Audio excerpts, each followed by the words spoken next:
Hey, this is Hey, Jennifer Joy, oops, your let me Spark Your pause Being. this. Hey there, Abundant Artist family and friends. I am here today on a beautiful spring day. Take two of this video. So I know a couple of you were tuned in. The internet cut out. We're going to give it another go.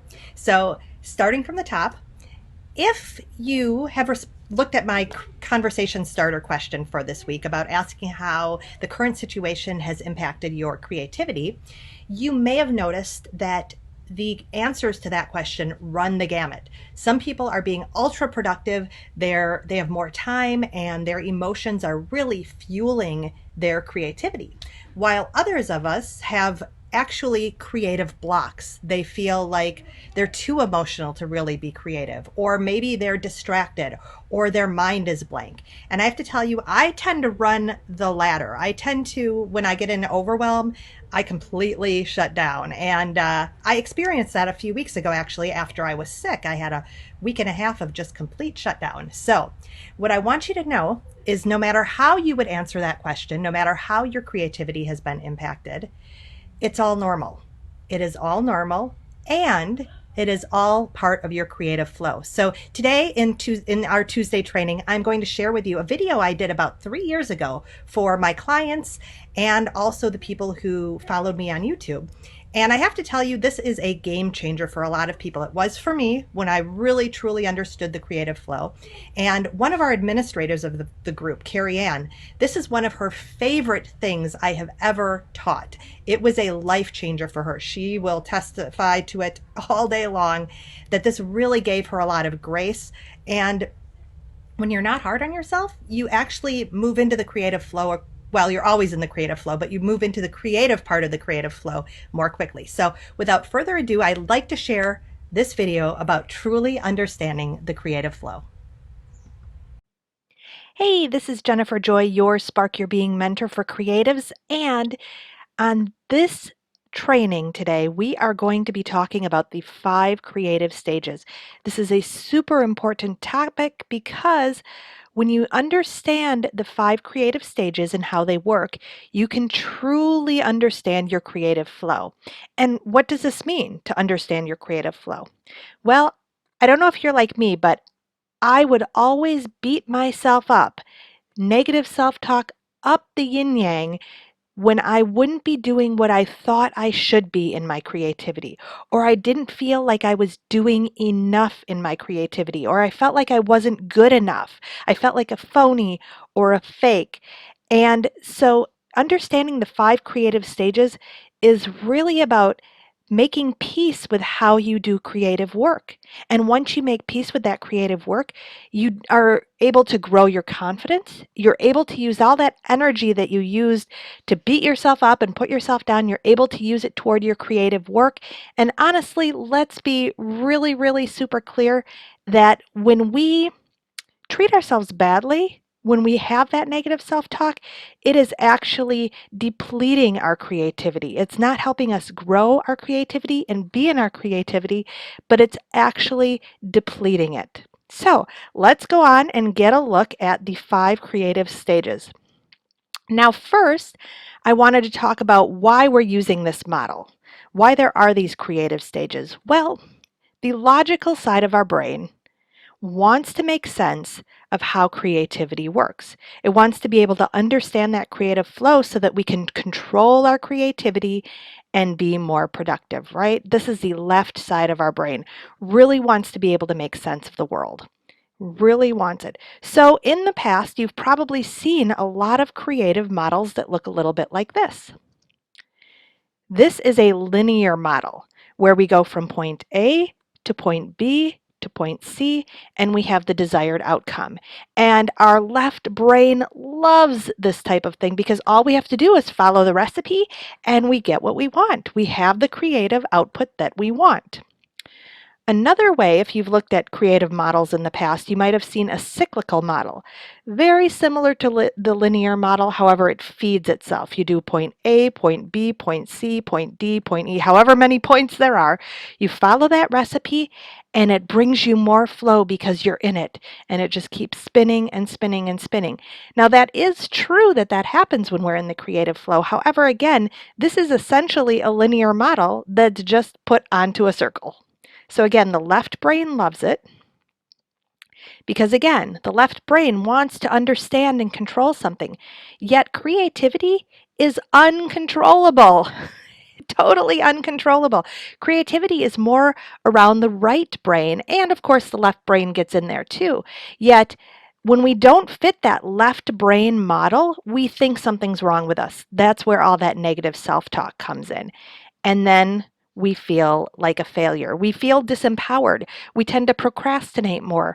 We tend to keep our creativity in the closet. We don't want to bring it out into the world because we feel like such a failure, like we're doing things wrong. We want to keep our big creative secrets. So again, this sort of results in playing small, procrastinating, coloring inside the lines, right? Doing things the way you think you should, being generally stuck, confused, feeling overwhelmed, getting into perfectionist mode, which is a big one for me, let me tell you, being frustrated and distracted. And so you're not engaging fully in your creativity, and you end up being a creative fence sitter. A creative fence sitter. So a fence sitter has one foot in and one foot out. You might be engaging in your creativity or even thinking about your creativity, but you're not actually diving off that diving board and jumping over that fence and taking action and moving into your creative vision and your creative purpose. So again, those models that we've seen in the past around creative and how the creative cycle or the creative process works, they're very flawed because they don't actually promote or encourage creativity. So we're going to give them a big red X. We are going to reject those old models because they don't look at that whole picture. They're only made for that left part of the brain instead of incorporating both the left side and the right side. And so much of the creativity occurs in that right side, right? The freedom, creativity, love, peace, imagination, right brain. So we want a model that brings both sides of our brains together, and then we can understand how we move forward. So I want to be really specific. We're not trying, with the model I'm going to present to you today, the 5 creative stages, we're not trying to control creativity. Instead, we're consciously witnessing it, we're honoring it, and we're practicing it. Witnessing, honoring, practice, not trying to control it. We are actually understanding our own unique creative flow, which is going to be different for everyone. So there is no wrong, there is no bad, there is no failure. All right? And when we have that, we feel encouraged and successful, and we can actually make quantum leaps in our creative problems or projects, creative projects, instead of having the creative problems. And being stuck in procrastination and sitting on that fence. So let's start with the 5 creative stages. They are nurture, inspiration, process, release, and receive. And again, because we live in a linear world where time exists, we are going to be talking about them in a certain order. We're going to talk about nurture first, inspiration, process, release, and receive. We will be talking about them in order. However, I really, really want to stress that they are not linear at all. In reality, they look more like this. They look more like this. Notice how it's all over the place. One thing feeds another, it bounces back to something completely different, and then you go to a different stage. Total freedom in this model. And knowing that there's no rhyme nor reason to the creative flow means that we can stop trying to fit into that box, stop trying to beat ourselves up when things aren't going right, so that we can witness and honor it for what it truly is. Creativity is not controllable, and we can witness and honor it for what it truly is. And when we do that, we can finally let our creative flow flow. So let's start with that first creative stage, nurture, that we're going to talk about today. And it is basically supporting yourself and your creative work. Now, what's interesting is all kinds of things can fall up under nurture, and it might be completely different for you. So I'm just going to provide some examples today to give you an idea. But remember, everyone's life, everyone's creativity is different. So, nurturing yourself and your creative work might mean taking a nap, or it might be learning a new creative skill. I have a person I worked with recently who does work with, oh, gee, I forgot what type of metal she does work with. And she wants to expand her skill into silver with her jewelry. So she's learning a new skill, nurturing her creativity. It might be walking in nature. This is a big one for me. I like to walk in our woods on our property. It might be cleaning your desk. I know right now my desk is looking pretty gnarly, and clearing it off would really help me start with that clean slate and nurture me and my creative work. It might be listening or dancing to music. It might be engaging in a hobby that's completely different than your creativity. Or it might be eating foods that feed your body and soul. I know for me, my diet is extremely important. I did experience a complete burnout at the end of my 30s. And so it's very important that I eat foods that feed my body and my soul so that I can use my body to create. So, again, these are just a few examples of things that might fall in the nurture stage. The next stage is inspiration. And again, I'm using next linearly, but it really doesn't work that way. So it's really about welcoming and capturing that creative spark.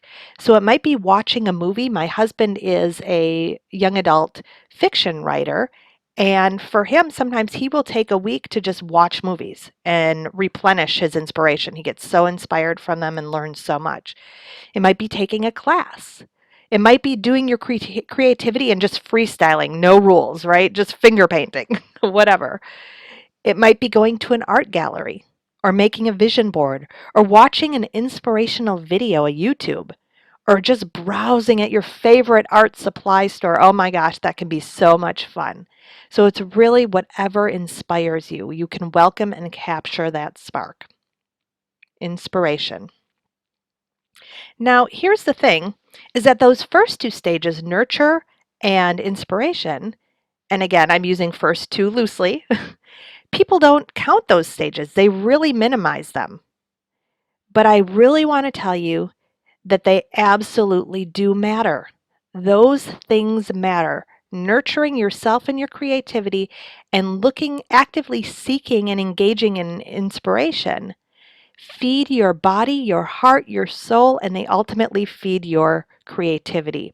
Because creativity is all about dynamics, the black and the white, and the gray, and all the gray in between, right?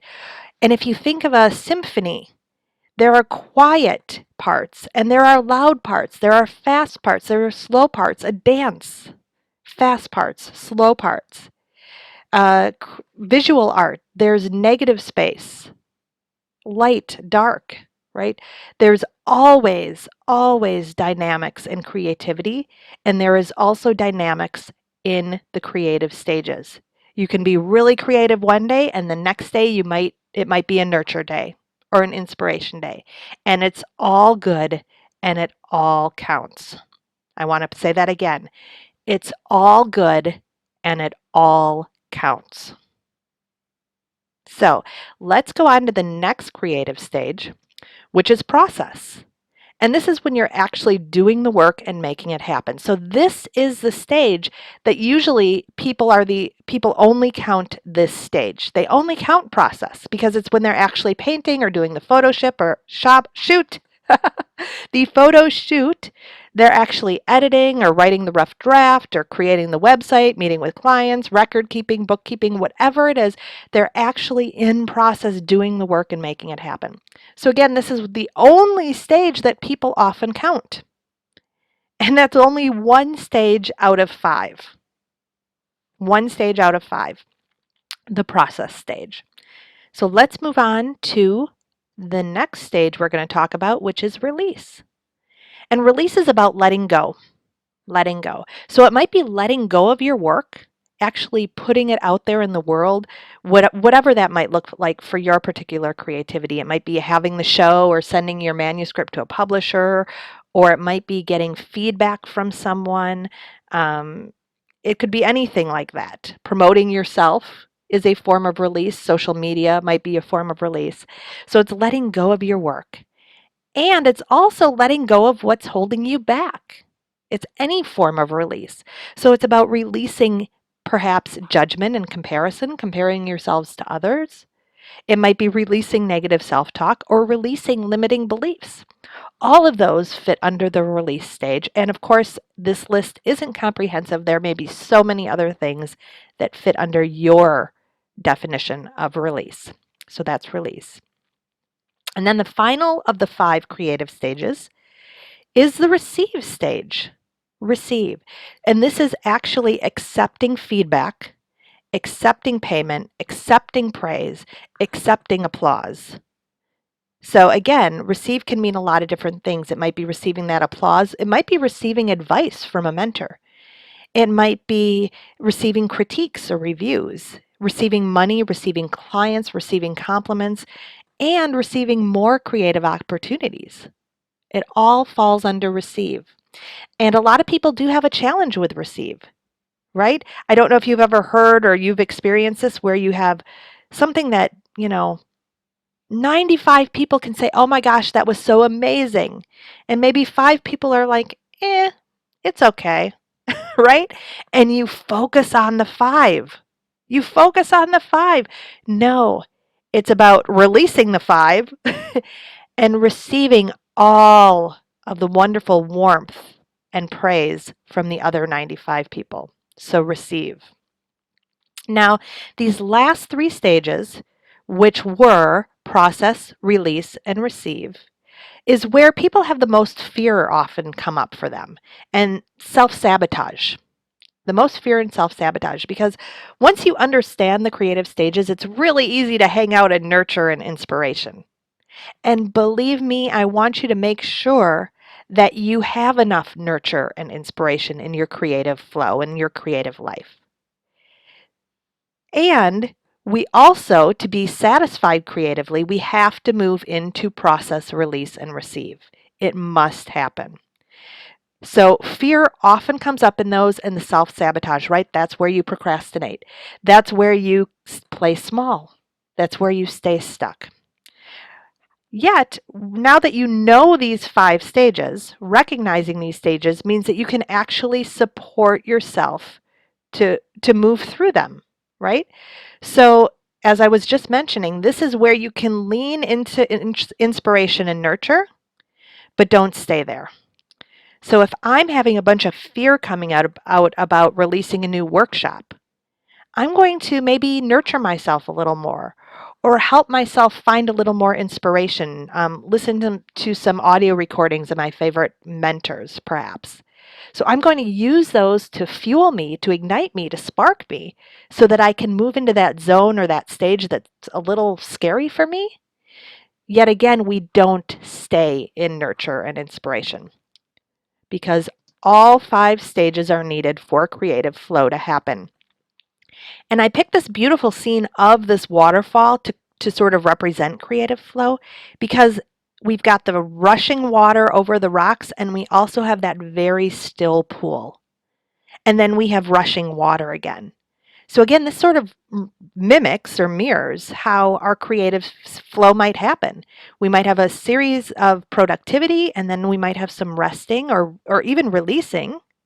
And then we might have some more process again. And then we might have another pool of nurture. Or maybe your release looks a bit like a pool. You're maybe sending something off in the mail and you're sort of in stillness for a while. So, all 5 stages are needed for creative flow to happen and for that soul satisfaction. You came here to this earth as a creative and you wanted to engage, your soul wanted to engage in all 5 stages of this creative flow. It wanted to experience it all. And so without all 5 stages, you don't feel quite satisfied. So creative satisfaction and success is around, again, consciously witnessing, honoring, and practicing all 5 of those stages. And recognizing when you are in each one and understanding that it's going to be random. Or maybe you have a pattern that happens most of the time, yet not judging it. So we give our left brain something to chew on. Oh, today I'm in nurture phase. Today I'm in release phase. It gives our left brain something to chew on. And yet that right brain can still do what it does. It can still be in that flow, be in that creativity, and feel that freedom and intuition and love. And when that happens, when you're engaging both sides of your brain and understanding the creative flow and your creative process, there's no more creative fence sitting. There's no more creative fence sitting. You get to make those quantum leaps in your creativity by being constantly engaged in your creative work. So even if you're in nurture, even if you're inspiration, you recognize that you are in your creative work and you become more and more empowered to move forward, follow your own rhythm, take care of your creative needs, find clarity, experience more joy in your life, in your creative world, and most of all, do what you came to do, which is create amazing things. I hope you've enjoyed this training. If you have any questions, feel free to email me at jenniferjoy@sparkyourbeing.com. That's jenniferjoy@sparkyourbeing.com. And in the meantime, remember that your soul picked this life. It picked this creative life. So be yourself, express yourself, and share your spark.